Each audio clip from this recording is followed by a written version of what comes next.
దత్తాత్రేయ స్వామివారు ఆంధ్రప్రదేశ్ తూర్పుగోదావరి జిల్లాలోని పిఠాపురంలో నివసించే అప్పలరాజు సుమతి అనే దంపతులకు శ్రీపాద వల్లభ స్వామి అవతారంలో జన్మించారని పురాణం చెప్తోంది.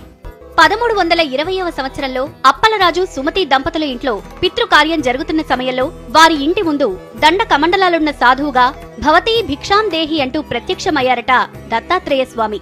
కర్మకాండలు జరుగుతున్న వేళలో భిక్షం వేయడం అనర్థమని తెలిసినా వచ్చింది స్వామి అని తెలుసుకున్న సుమతి స్వామికి భిక్షం వేయగా ఆమె చేసిన పనికి సంతృప్తి చెందిన స్వామి 3 ముఖాలు షడ్భుజాలతో ఆమెకు తన దివ్య మంగళ స్వరూపాన్ని చూపి, అమ్మా, నీకు ఏం వరం కావాలనో కోరుకోమని అన్నారు.